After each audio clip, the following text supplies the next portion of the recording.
Hey everybody, we're back with another vlog this week. If you like what you see, hit subscribe down there and you can see these all the time then. And also, how about this? Why not tell a friend if you're liking the magic content we're creating, let them know, whether it's via text or mouth to ear. I meant to say word of mouth, but I did say mouth to ear, and I'm going to stick with that. Fair.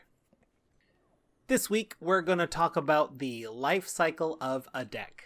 So, what it's like when you start with a deck, the kinds of things that you change as it grows up, and then the end of a deck's life and what that means and what kind of things we do to it. And we don't usually measure these things, first of all, in time. Like, you don't put a deck together and then all of a sudden 6 months later, it's done. Yeah. I think this is a function of how many times you play it. That's how a deck ages. Right. So let's talk about when a deck is born, the brand new start of a deck. You're going to see some sort of cool idea, maybe a cool commander, maybe like a cool interaction that you have just discovered, or maybe it's a tribe that you feel finally has the support you've been waiting for. That's when a deck is born. That's when you... Sure. Go through your binder and pull out about 180 cards, not including lands. Yeah. You know, you make a rough list, but eventually you whittle that down to a 99 plus the commander, or 98 plus the two partners. And that's it. That's your brand new deck. That's your baby. It's just been born. It's learning to take its first steps. And just like real babies, sometimes they're disappointing. No, I'm kidding. I'm joking. That's not true. Yeah, but after you build them, you're in that excited phase of your new deck. You want to see it. You want to see it hum. You want to see it go and do its thing. You want to see, if you're like me, you want to see specific cards come out and do the things that you hope they can do. Which is kind of like the first steps or the first words. Exactly. That's exactly what it is, right? So, just that first play isn't even enough. You got to play that probably 3, 4, 5, 6 times before you feel like, okay, I now fully understand how these cards are working. And, you might even make a few changes there, right? Which I think would be the first. So after the initial brew, where do your first changes come in? For me, it's usually about 5, 6 games after. So that can be a long time. Oh, yeah. And but it could be a long time, like in time. Because, if you meet with your group once a week, maybe you don't play the deck more than once in one session. So, like, that could be like 2-3 months before it gets to the next stage. I agree with you. I feel like 4 or 5 games, 5, 6 games, and my first changes are going to be sort of the generals. No, I don't mean like the commander's generals. I mean, like, is there enough interaction? Is there enough card draw? How do I feel about the ramp? That's kind of, I make my major changes there, right? And this is the point where I find out it's like, oh, this interaction that I thought isn't what I thought it would be. So maybe I make a major change there. The deck can look significantly different than its first draft here. And I think this is kind of the point of a lot of content creators stuff. So like we do deck techs. We do these discussions about, general sort of topics and things like that. Also, lots of other commander content creators. It's almost all there to like cut down on the revision part of it, right? So you want to get to the deck you want as quickly as possible, because you don't want to play a deck and then like 5 or 6 have it wait 5 or 6 times to play it a couple months down the road and be like, man, this is not doing what I wanted it to do. I'm not having fun with this. So then you make revisions, and then you got to wait another few months probably for you to see those, for you to be able to see those cards popping up. And even if you're like goldfishing a deck, like that's not completely accurate, right? You're missing obviously interaction from not only other players, but the decks in your meta, which is very important. I've found, which I think is a little bit farther down the road when it comes to like changes, but you definitely want to see how the deck rolls and quickly as possible get to the like close to like peak like operation, right? You want to get your mana down, you want to get your card draw down, you want to get the toolbox things it needs to do, and then make the synergy right and all that kind of stuff. Yeah, and a lot of that's dependent on your meta too. Like, I think so. Just to finish that thought before we go too fast, but like, our podcast, our deck tech episodes, we're sort of in this middle range here, right? Like a lot of the brews we come together, we have come up with, and we're using our experience to try to put together as much of a balance as possible. But you know, very rarely are we presenting decks that we have put into paper and have played with other human beings a bunch of times. That doesn't happen too often. Basically never, really. Basically, yeah. And this is usually where, and these are the sort of adolescent decks, right? Where they're like, yeah, they're kind of doing the thing they do, but you're just going to need to have them come into their own. Find out, do you need more wraths? Do you need more of this, more of that? Is there like a couple of decks in your meta that need answers? Well, you're going to have to add those answers to them. Yeah, I would even argue we're kind of even earlier on the scale. If you look at like all the creators that do this type of thing, deck techs and things like that, I think we're pretty early on the scale. We're more about the synergy and the ideas that come up, whereas some other people are like more developed. Like they'll tell you exact cards, and like, you know, they've almost like it almost feels like they've done they've played with it more or something. Like, because a lot of people will do like a deck that they own. Whereas, like, we're coming up with a new one every week, so it's, you know, most of these aren't ones that we actually own or have played with very much at all. And so there's going to be, I think, a few more changes for us, but we're more focused on and excited about like the creativity and like the themes and those types of things anyway. So I think that there's, I don't know. I mean, if you're listening, you probably agree that like there's room for that, and that's where you listening to it, if you put one of these decks together from the Commander's Brew, there's a lot of room for you to add your own style to it and add changes. And I think, and we basically do that on purpose, really, so if you take a, you know, inspiration, so many times people have come up to us and said, oh, I built your, you know, I built this deck. Like, for example, one I remember we used to hear a lot at the beginning was with the Aloro deck, which was just a Esper Reanimator deck that Sean put together. And a lot of people really were into that deck, but of course they made all kinds of changes to the actual creatures and maybe things like that, but at the heart it was that idea that Sean had put together. So I like that. That's one of my favorite things about Commander, period, and Magic in general. Yeah, that's also my favorite time with a deck. Yes, I love, you know, getting those reps in. I love that stuff. But eventually you get the deck to the point where you're like, you know what? Deck's good. Like, you know, I've taken away you know, down to the point where I was like, oh, I'm going with one less land, I think. Like all of those details, but it's like you got tunes at that point. It's fine tuned, and now the deck's ready to go. I think now it's an adult deck. Like the deck is grown up at this point. And now you're playing it. Now you know what's in there. If you ever have a tutor, like you already know, it's like, I know the word I'm going to go, I know the card I'm going to go for. It's easy to find. Like I've got these 3 options, and that's what I need. This is when you really know the deck. And at this point, I like to think that the only really major changes that will happen are when new sets come out. Yes. And new cards can get it. Or maybe like reprints get a little bit cheaper. Yeah, so. If a budget is an obstacle, which it is for, I'd say, most of us, whenever a good reprint comes out in like a master set or something like that, you might go, oh, that's it. I'm springing for the card I've always wanted, and I'm going to throw it in there.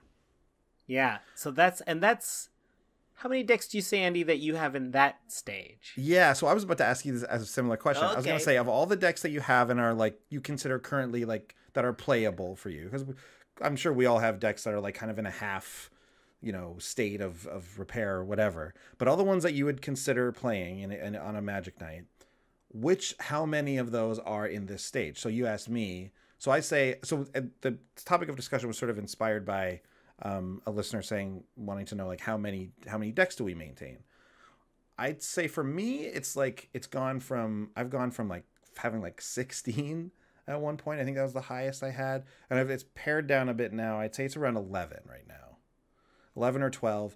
And in this state, this kind of like adult state, I think I want to say like most of them, because actually I haven't built a new deck in a pretty long time. I'd say in like a year. Brea Hellkite Tyrant, which is an episode we did on the show, is the last new deck I put together.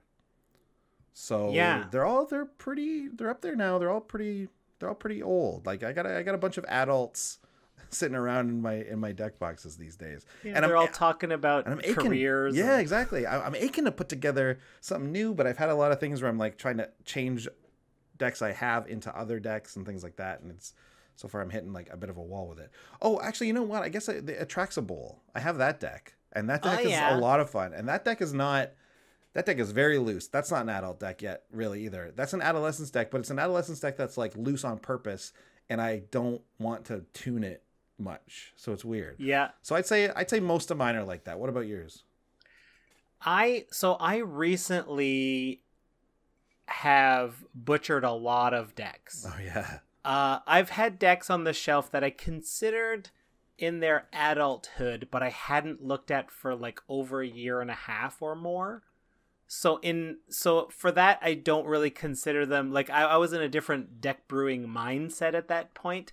So if I were to redo them, I would want to redo them. I guess like kind of my playstyle evolved away from them. I'm not sure how to describe it, but I recently took apart a few old ones that I just wasn't playing with that I intend to upgrade later, but they're no longer even complete. Like I've used the parts for other things. Mm-hmm. And I think I'm down to like 6 or 7 actual playable decks that I could pick up right now and play. And I got a couple more that I could get playable fairly easily by just putting in random staples of the colors that they are. But they're all basically in adulthood, kind of. I don't think right? so. No, I think in adulthood, I think I maybe have like 1 or 2. Really?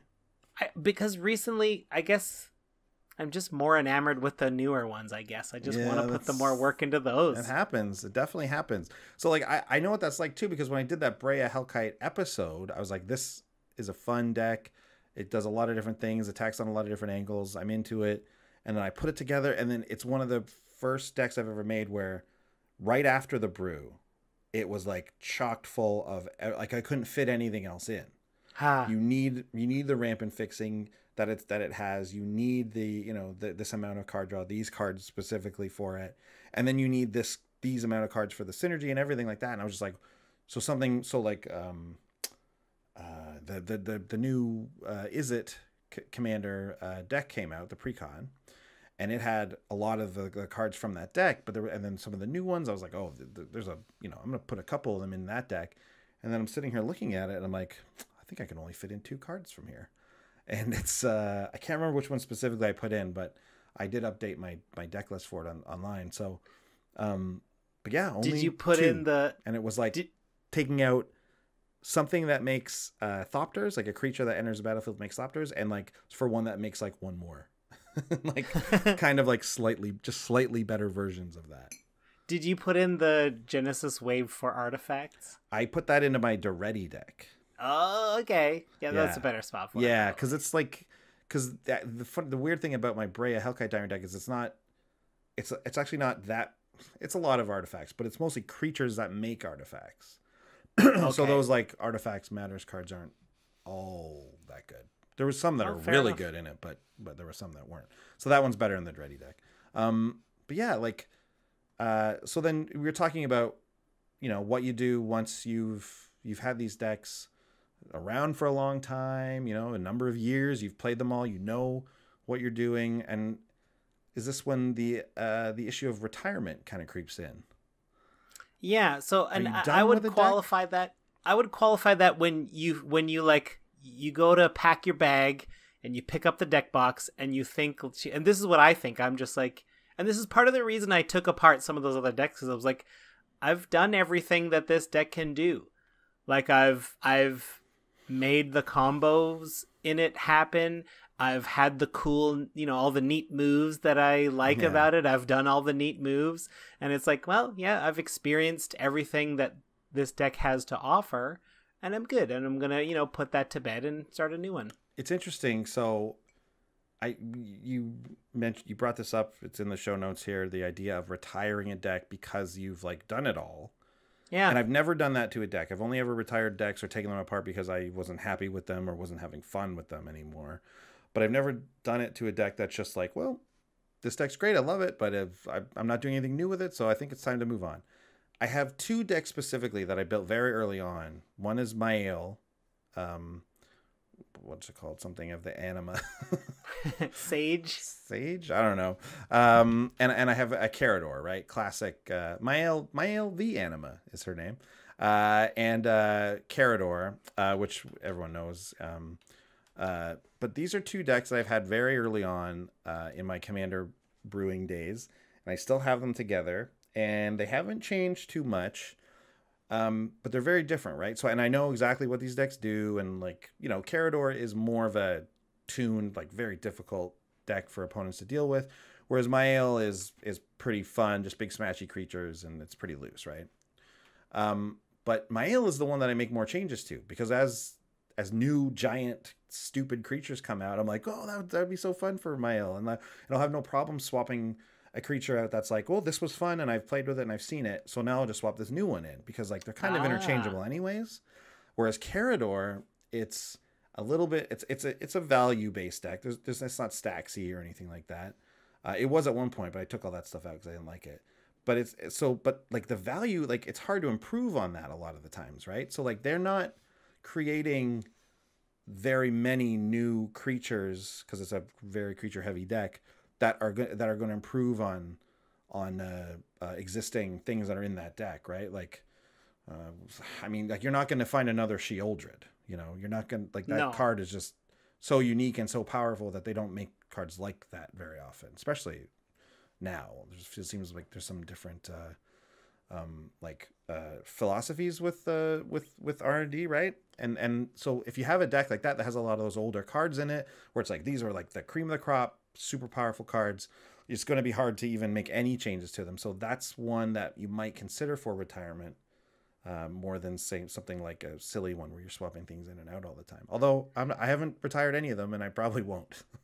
Well, it's interesting too to think about, like, what would it, like, obviously if you have no need for the cards, right? Like a lot of Carador's cards, to use the example, are specific for Carador. Like they're not a ton of those cards are just generally staple cards. So right.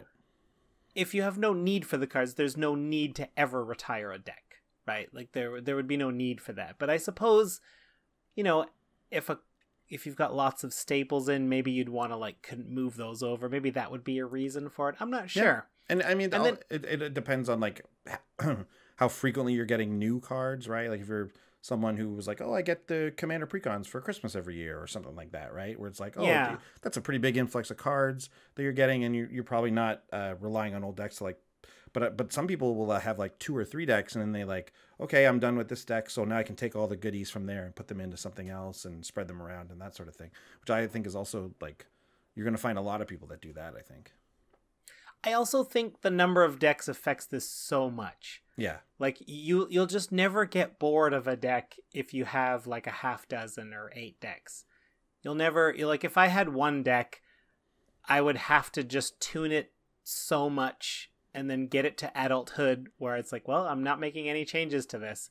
And after a while, I think I would find that boring. I'm not the type of person who can have 1 or 2 decks and just jam them infinitely. Yeah, and there's some decks that I think lend themselves to be more like that too, which is like a Marchesa, the original Marchesa.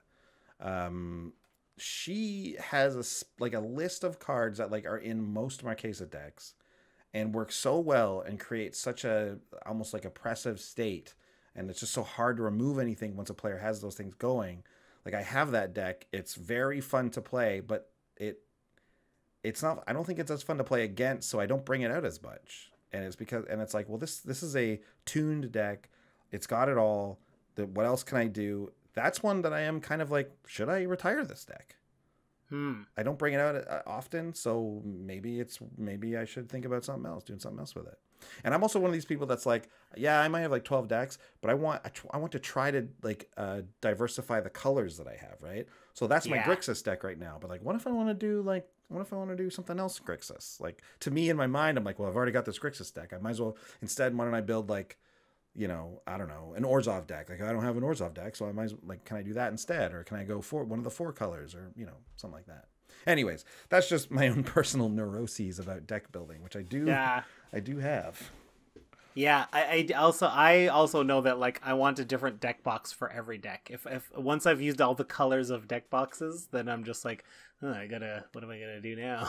So yeah, anyways, I guess in conclusion, kind of, the more decks you have, obviously, the less I think you'll get tired of them. But I think the more you'll see yourself playing certain ones over and over, right? I find that a lot. Like I bring out Brea a lot. It's also the newest one I have, but I still also play, other certain ones more than I play others, and maybe that's when you'd consider retiring, and if you're like me and you want to get into a color combination that you already have, well, maybe break up the one you have and go for it, right? That might be a move. I'm actually considering that for myself now. Yeah. I also think it's neat when the rotation happens often enough. It is neat when when an old deck that you haven't seen in a while shows up. Yes, it is. That's always fun. Where you're like, oh, I remember this deck. Yeah, totally. Okay. Yeah, and when even if it's like not even yours, it's another person, right? Like, I love it when, Alistair will bring his like Sea Monsters deck. I'm like, I haven't seen this deck in a long time. Like, yeah. I like playing against those decks. So, yeah. So it's, I don't think I will be retiring any of my decks really, but, maybe you foil it up and then that's how a deck has reached peak. Like I can't, yes. I'm not going to tweak it very much anymore. I foiled it out. This is the deck now. Oh yeah. If you foiled it out, you have basically retired the jersey. We could do a whole episode on foiling. We don't do that. You and I, we're not foilers. We don't foil. No. We're budget players. So we want to get like, why would I spend $8 for a card when I could spend like $2 or $3? Yo, I'm happy to use the same regular basics that came in draft before. Yeah. I don't even care if the basics match. I have thought about foiling a deck out. I've thought about it, and every time I think about it, I go like, I just can't justify it. Like, I can't. Yeah. Because also sometimes foiling makes it hard to see what the cards are and stuff like that. And if it's like alternate art, people are like, what is that? What card is that? Yeah. Anyways, that's not, I still like foils and stuff and alternate art and all that kind of thing. But if I have a foil basic, I'm going to use it. Yeah, I'm not going to go buy them. Yeah. Anyways, okay, well that's cool. So yeah, why don't you write in there in the comments and let us know like how many decks you're maintaining. What if any are the like criteria for you to retire a deck, right? How long do you figure it takes to get to that like that level where you hit like peak, sort of efficiency or peak deck building? Or like, what's your exit point? Like I don't think I get there. I think I jump out of decks before I fully tune them. I think you do too. Although you have one exception, certainly, at least one exception. You probably have more than one, but like your Animar deck that's like an old deck you have. Was that your first commander deck? That was my first commander deck. Yeah. You still have that together, right? I do not. No, what? No, I don't. You took it apart. I just took it apart like within the month because I was looking at it. I was like, I have not pulled this off the well, I'll go into a little bit more detail. So there was one point where I think we were going to a GP at some point and I needed some staples, so I pulled them out of other decks. And in the back of my mind, that deck has always had needed upgrades. That deck has always needed upgrades in certain really? because I just I cut some cards out of it, or I borrowed some cards from other decks, or maybe I wanted to improve the mana base or something like that, and it never was, so I never played it. And then enough time went by, and I was like, well, I haven't played this in at least 2 years, so. Wow, I thought you didn't play it just because it was so good. Like, it's too good. A lot of times it would come down and just, really. I mean, that is part of it. That is part of it. Like, part of it is like it's like it is a bit on a scale that I didn't feel what the table was always at. Yeah, I mean that's the kind. Similar problems pop up with powerful commanders like that too, right? Like, there was a time when I felt my Carador deck was like that too. It would just be archenemy and I'd still be winning with it, which is like, that feels weird. But things have Animar changed. Will be back though. Animar's not gone forever. Okay, good, great, good. Well, yeah, let us know. Let us know what commanders you got, or if you feel like that about any of your decks and how many you have and all that stuff. It's got a good discussion. If you really want to get in on a real like kind of real time discussion, consider donating to the Patreon, and then you can jump in on the Discord server. that we have going, and there's a lot of great Commander discussions going on there all the time. Yeah, think about that for a bit. All right, well, we'll see you guys next time here on the CB Vlog. Bye. Big thanks to all our patrons who make these episodes possible. Yeah, and if you want to check out more comedy videos, check out our Brews News playlist. Make sure you follow us on Twitch TV to see when we play live. If you want to chat with us, head over to Twitter. We're at Commanders Brew. And please hit subscribe to ding the bell and find out when we got new stuff coming out. See you next time. Bye.